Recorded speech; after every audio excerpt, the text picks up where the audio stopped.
So, not handling this phone very well. I managed to get myself cut off in the last one. So I thought, hey, I'm going to try to explain this better. I'm going to try to do a better job. And we'll continue on with number Yud Aleph on page Daled. Number Yud Aleph says as follows. Here we go. Now we say all that Atzilus, all those things that are near to the Ein Sof, distanced out from the Ein Sof, or Ein Sof Makifa B'Shava B'Kol Tzadadav, and it surrounds it completely all around it. Im Kolza Ozu Hamakam Shenishar Davuk Bo, but there is a now concept of a place. There is a place that is really clings to the Ein Sof. It's right next to it, and it touches it or borders it, so to speak.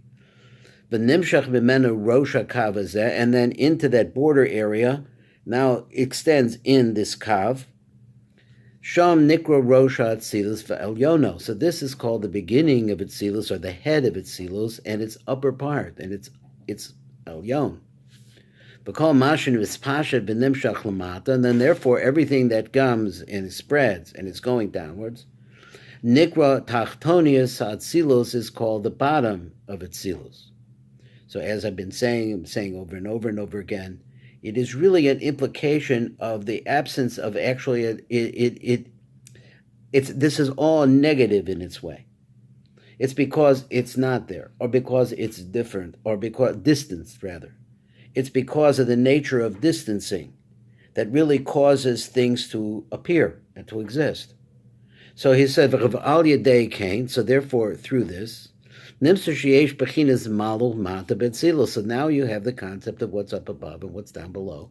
Shim lo kain, because if you didn't have that, there would be no such thing as we understand if something's on top, up above, umata, something down below, v'rosh, and a head. And now he says another idea, which is coming from where? V'raglayim, and legs, betzilus. Why do you say legs?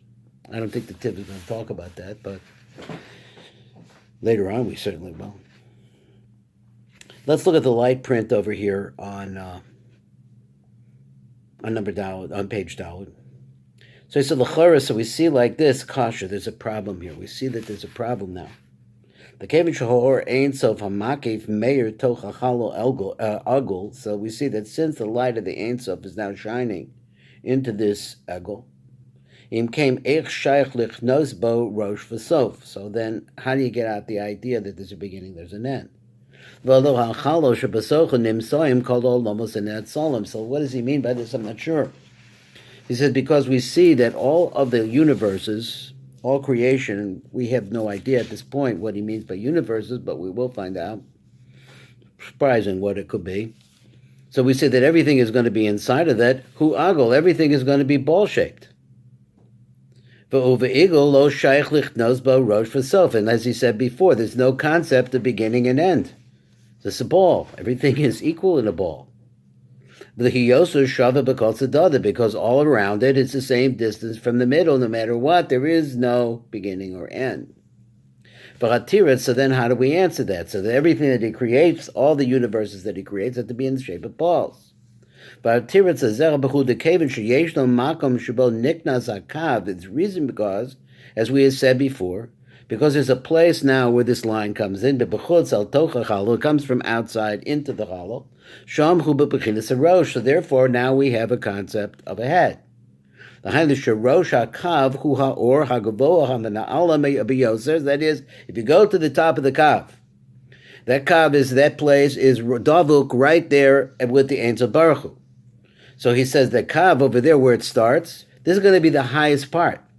Because it's clinging onto the light of the Ein Sof, which is outside of the challah. And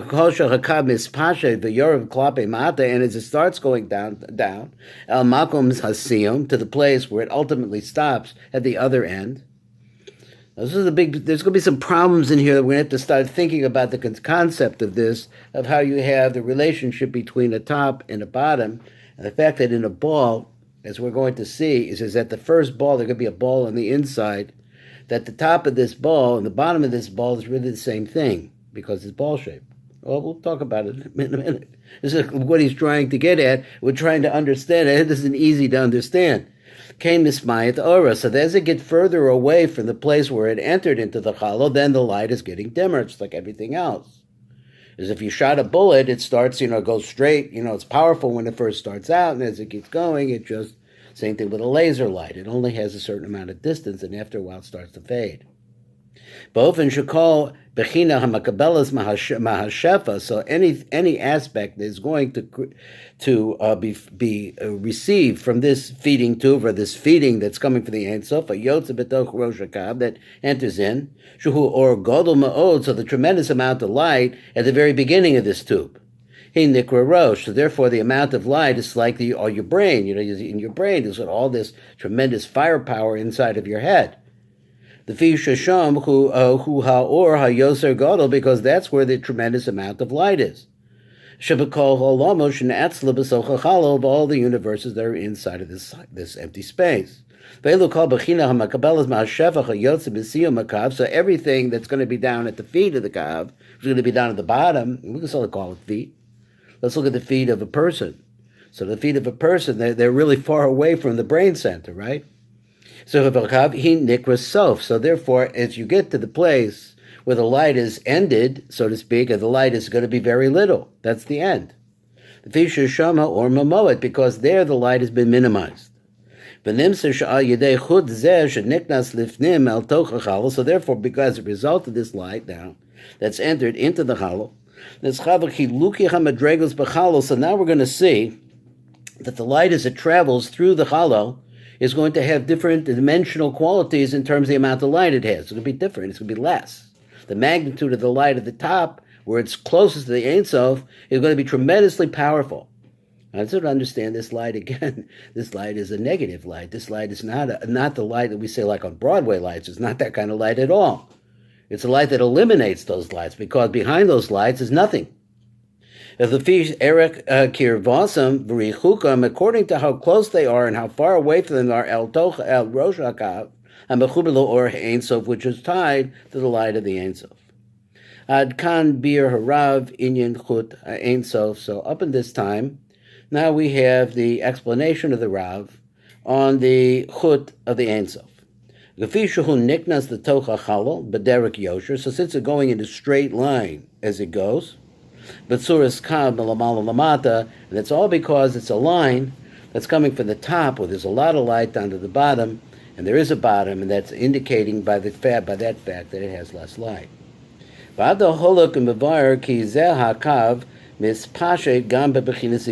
now we're going to go and we'll explain that as this light starts to travel, it starts to make balls too. Ukafishin is bar be'etz chaim and shar aleph base. So that's the way that's the language over there. These are also sharim. So the first shar, it also has branches. Aleph means a branch. Shehim zeh toch zeh. So we're going to start developing balls, one inside the next. Zeh ka'ayin galdi betzalim. It's like the peels of an onion. Amakivim zeh as zeh. So there's actually a line goes down through the onion, and then as we talked about many times before, all these different peels. In the case of the agulim, the outside peel is going to be the most powerful one. The hainu shehem omdim igul betoch igul. So just like the peels are one inside the next. V'af yesh behov kav echad derek yosher melamala adamata, and it also has a line that runs through the onion that goes from the top to the bottom. V'chein al zeh haderech omdim kol anatzalim. So in the same way, all that is going to be created, the natzalim, that is the objects of creation, are all going to be like that too. Shehim b'cholamas v'hasfiros. So later we're going to see that these are the universes that Hashem creates, one inside the next.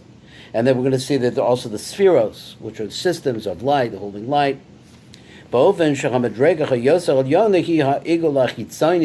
that the highest possible level, the yoser or yonah, the highest possible, is going to be the outside peel of this onion, we'll stop using the word onion now, of these balls. It's going to be the one on the inside.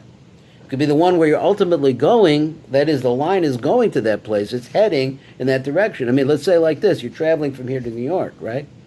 So we're going to travel to New York, and as we start going, we need a certain amount of jet fuel, but the ultimate point is we're going to New York. because in New York is where the action is. That's where we're trying to get to. But when we get to New York, we're going to have a lot less fuel than we had when we started. So the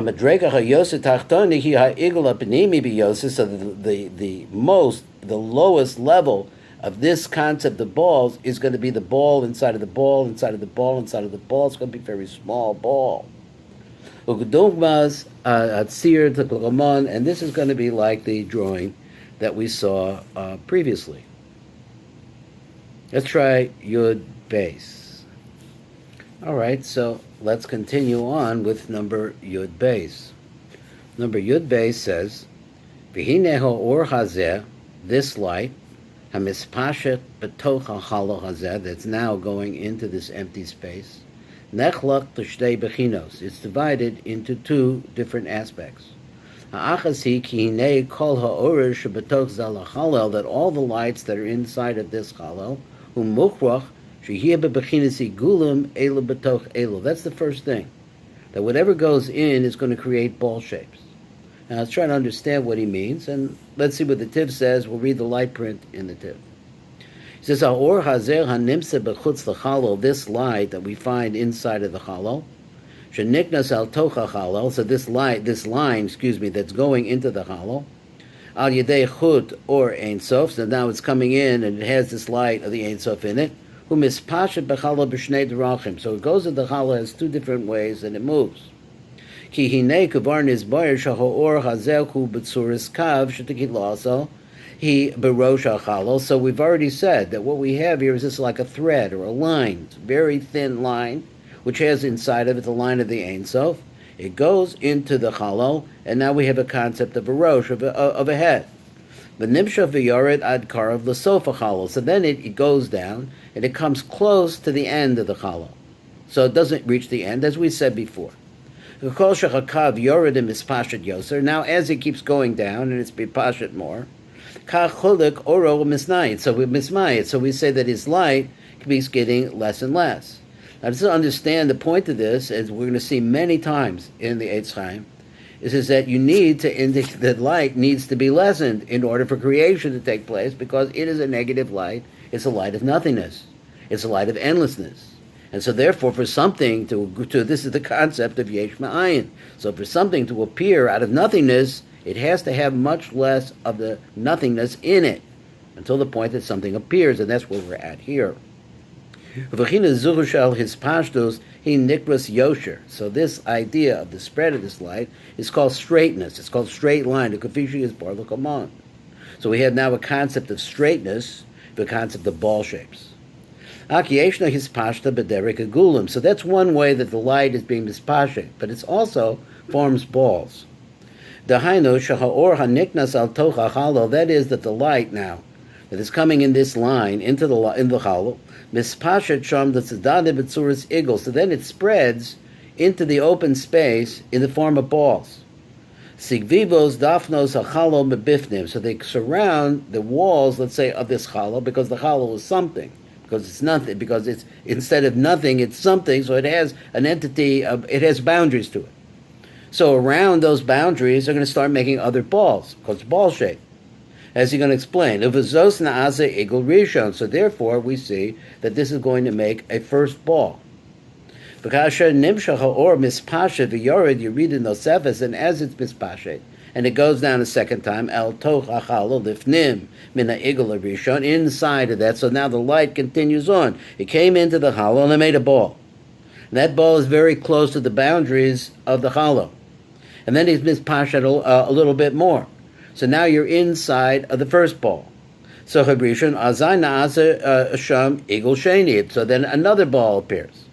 The shuv yorida or mispashet yosed lamata. So then the light continues on.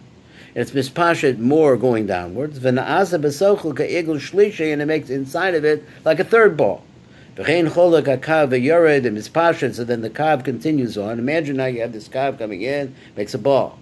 Goes down further, still going in a straight line, makes another ball inside of that first ball. Now there's two balls. Now it goes inside and makes another ball inside, but it keeps going down, V'na'asa migulim nosafim elo d'toch elo. So it continues to make balls one inside the next. Shenishlamol Vasari Igulim Shehem Esses Spheros until it goes to 10 different kinds of balls. I don't want to have to tell you that each one of the balls could have 10 inside of it also, but that's the way it goes. And we're not going to discuss the number 10 at this point. Kamashal, Halgaldi, Betzalam, and Nizkar, so this is the same thing as the concept of the onion. So it's necessary. Why should they have to come in balls? So what's happening? It has to be like this. The kevan shehiskil chalal shalat simson hamuchan the kabbalis hashefa. So why was the chalal made in the first place? So that there be a place where the bounty of Hashem should be able to come. So therefore, we're starting to see it come. So therefore, we're sketching. But that place that was created for the reception of the shefa, which was where the shefa is like the blessing, the bounty that Hashem wants to give, the bracha that He wants to give. He made that the base kibble, the place that's going to receive this, is going to be round, ball shaped. So therefore, as the shefa comes into the challah, it's also going to be in the form of a ball, right? Because it's the ball that's the base kibble. That's what it receives. So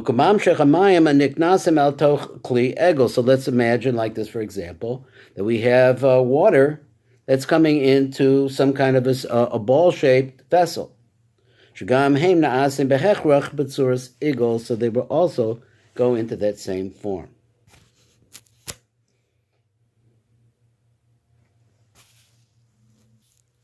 Now, let's go on and look at number Yud Gimel. Now, I see that in the Shefa, he has a tremendous piece of lesson here. And a lot of the words and a lot of the concept that he's going to use here are words in the proper order and the proper place. But they are actually the subject of the Eitz Chaim. And he introduces them now, the Tiv is doing that, so we could have the words in our head. This is explained that Rabbi Nachman says that the Breslov Chassidim, holding that the way to learn is from the outside in. That's what we're starting to see here. And so you need to know the words before you can understand the concept of the words. And then you need to learn how to use the words before you can understand how they actually make an effect. So let's look at number 13, and then we'll read the light print and try to pick up all the energy that's in the different ideas that he's bringing us to here. So he says number 13, and I'm really reading down below in the bottom. So if you want to go to Yud Gimel in the Tiv, it's just the same as looking at Yud Gimel up above. So we have the concept of a sphera called Keser. And this is one ball. V'socho igul acher, and then inside of that ball is another ball. This ball of Lucifer is a chachma. It's the concept of sphere. It's a chachma. V'rein al derek zeh ad tishlum eser igulam, and it keeps going like this until you actually get 10 balls. Shehem eser spheres derich, which are the 10 spheres of arich. Now he didn't mention arich before particularly, but arich refers to Keser. It's a word for Keser. There are two words for Keser. One is called Atik, which he's going to mention here a little bit, and that is the highest part of the crown. But the crown actually has 3 heads. So we'll see this in other places. There's a shar here called Shar Rich. That's down the line. There's also a shar called Atik, and that's down the line too. So these are 10 spheres in the Arich itself, in the Keser. Hine, so now read the light print. Yesh levar behektem, so let's understand a fundamental principle, he says. Ki yeshnam chamisha partsufim klaliim shehem, so he says there are 5 general partsufim. He's going to explain a little bit what a partsuf is. I'll add a little bit onto it to try to help us, but we're actually very preliminary to the creation of partsufim, but he's saying that here they are. The first one's called Erik Anpin, which is Keser. The next one's called Abba. Another word for Abba is Chachma. Another word for, then there's an Ima, which is Bina. There's Zer Anpin. Now, Zer Anpin is 6 spheros. It's Chesed, Gevurah, Tiferes, Netzach, Hod, and Yesod, which we're going through them, incidentally, during Spheros Resphera right now. And the last one is called the Nukta Zaz, also known as Malchus. So he explains like this, V'kol ha'partzufim halalu ramozim b'shem havaya. You can see, and we will see this, that all of these five partsufim can be seen in Yud Kei Vav Kei. Ba'ofen she'kolzo shal Yud, in a way that if you take the Yud itself, which is the first letter, it has a little prick at the top, a thorn at the top, a little spot at the top. Who remez l'arich? That's a remez to arich. Arich is like very small, very short, and a lot of it is missing because it's such an ethereal place, a high place, that we really can't reach its rosh 100%. So we see the lower part of it, which is just the tip of this Yud. Or Yud, the Yud, that is the Os Yud rather, the letter Yud itself of the Havaya, Atzma miremezes la'aba, V'os Hey, notice he spells the Hey as a Hey Aleph. There's actually three different ways to spell Hey, as we're going to see in the next shar. V'os Hey, Rishonim miremezes la'ima is actually a reference to Ima, something called Ima, which is Bina. V'os Vav, again, with an Aleph, Vav Aleph Vav, miremezes l'zah shuhu haben, which is the son. V'os Hey, this is the final Hey Achrona, again, Hey Aleph, Meromezes Lenuk Dezah, which is the daughter, also known as Malchus. V'kol parts of Me'elu HaChamisha Partsufim, so every one of these five Partsufim, call them as spheros. Each one of them has within it 10 spheros. V'al Shem Zeh Heim Nikrayim B'Shem Partsuf, and because of this, they're called the Partsuf. As he explains, Ki Eses Spheros B'Havim Shir Kumas Partsuf Shalem. When you have 10 spheros, then this is what we call the Partsuf. Now, Partsuf is actually a working system of 10 spheros, but we don't understand the system right now. We haven't come to it, and we have in our spaceship that we're traveling into the inner space of the Ma'atzil Elyon. We're trying to get close to him, so that's going to be somewhere down the line where we're going to understand how these Partsufim develop. So again, that there are 10 balls, one inside of the next, as we go to these partsufim, and here they're called Shehem, Keser, Chochmah, Bina, Chesed, Gevurah, Tiferes, and that's a Hod, Yisod, and Malchus. Those are the 10 spheros. V'chein parts of Abba. So that's the way it is in Eric Anpin, which is Keser. Also Abba. Yeshba Usari Agulim. It also has by itself, it's an egel called Abba, but inside of that Abba there are 10 spheros. Elu B'toch Elu. V'chein parts of Ima. Yeshbo Usari Agulim. Agulim, it also has 10 balls. Both parts of Zer Anpin, Mischalik L'Sari Agulim. Now he wants to tell you a secret about Zer Anpin, even though we haven't really discussed Zer Anpin, and we really know how he develops, or what it means. Afal Pi Shahazah, that is their Anpin, we call it Zah now. Yotze ben Shesh spheres avad. He's really only 6 spheres, not 10. But nonetheless, we count him as 10. And then V'chein Benuk, that is the Malchus. Yesh es spheres zeh b'tov zeh, afal pi sheyotze ela shalo yotze ela nekuda achas, even though that she only comes out as 1 dot, not 10, and not spheros. He says dot. So he's mixing a little ideas, and he's bringing some words in here that we're going to learn in detail, but again, you're at the very beginning of something. So as we said before, is that you have to learn the outside, you have to know, and the outside of anything is its name. So before you can understand, he showed you a little bit the composition of the name Yud Kei Vav Kei. So there is an inside, so we have to understand the inside, how the inside works, but before we can understand the inside a little bit, you have to know the names. So that's what he's telling us. Or Ein Sof Yored Al Toch. So as this thread of the Ein Sof starts entering into the Chalo, this Pashtu Bo HaOros B'tzura Segulim Zeh B'toch Zeh. So then, as it's moving into the Chalo. Now we understand there's a big steerer coming up that I have not been able to get a good answer for, but we'll see if you could see what it is, what the steer is. It's not even to understand.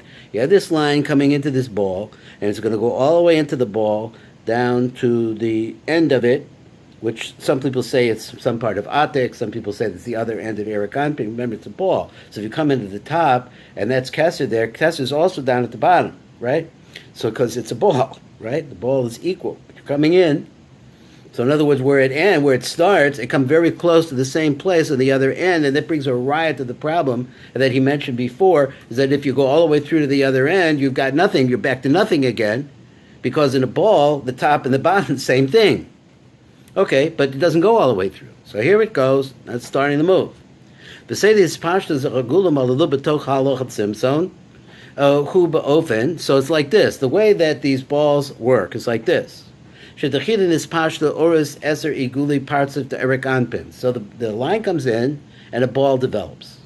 And this ball is called Eric Anpin, but it actually has 10 little balls inside of it, which in some way, how they're inside, it's a little bit hard to understand, but how they're inside of it is going to be 10 little balls that are the balls of Eric Anpin.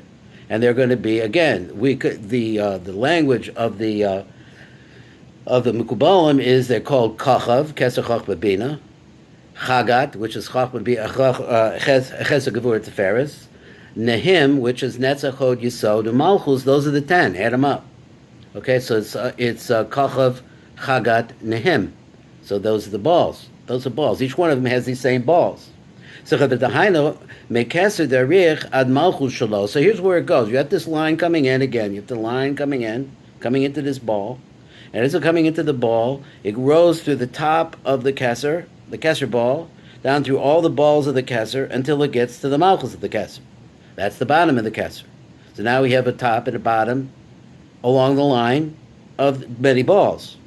Ubetoch amalchus shalo nispashet acher kach chut or ein sof lamata misham. So then it goes through that malchus, and it reaches another dimension, a different magnitude of light, which is a lesser light, of an naasa eser igulim da'aba, which is the eser igulim of chochma.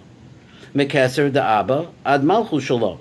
So it goes from the Kesser of Abba down through his body and breaks through again. V'chein yored mispasher b'toch malchus shel Abba. So it goes through the malchus of Abba.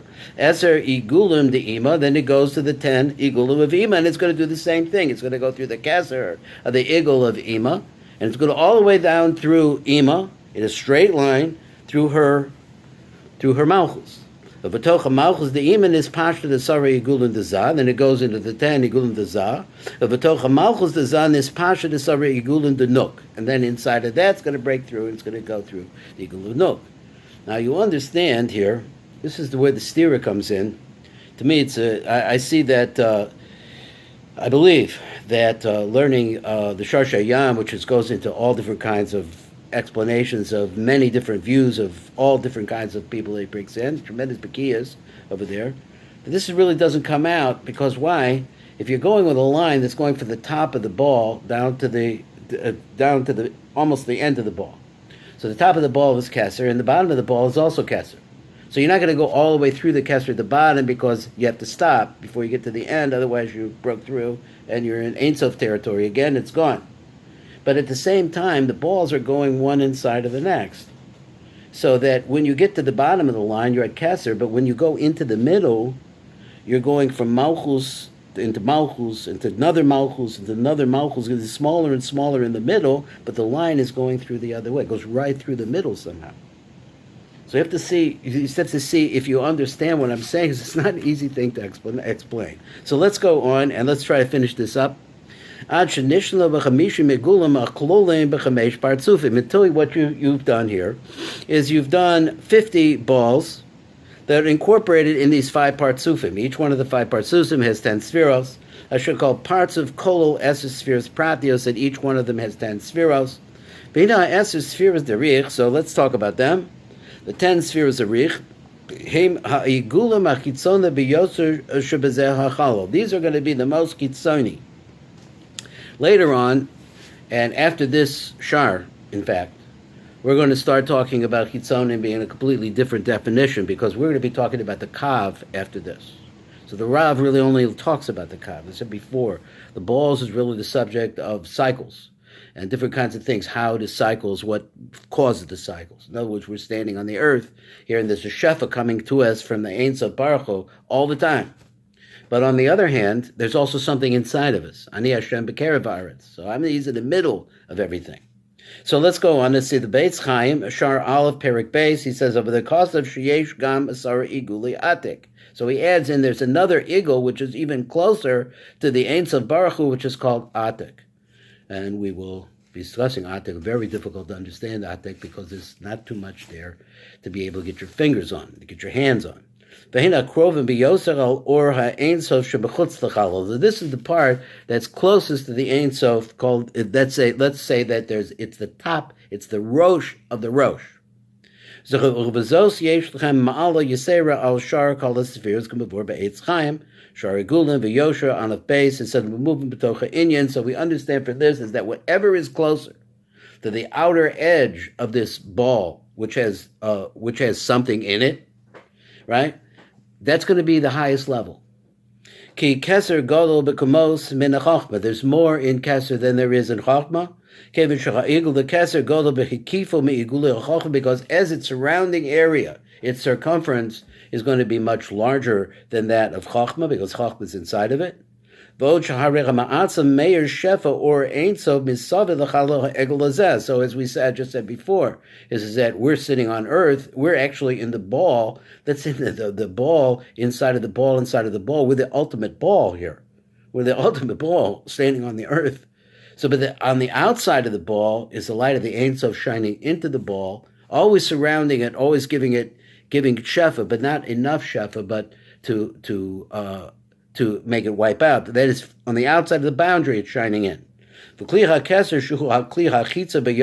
whatever is closer to the boundary, and it's getting some radiance, and then we get the concept of it. It's a secondary light. It's not the ultimate light, because everything would disappear. But it's a radiance of that light is shining through the walls of the ball, of the outside ball, which is the chalo.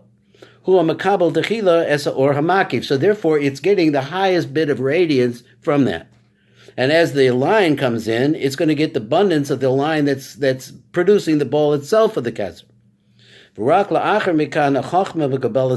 So only after that, after you're further away from the original from either the radiance that's coming from the outside or the direct line of the chut, which is on the inside, you're further away from its origin. V'lo zu bilvad, not just this. Ela keser aduk barosh chut ha'or ein sof, because the keser is somehow attached to the beginning of the chut, which I just had mentioned that again, of where the light comes in. The makabel shefa yoser elyon, and it gets a much higher level of light than chochmah. And Ad Khan, that's about all I could do. Thanks for listening. All the best.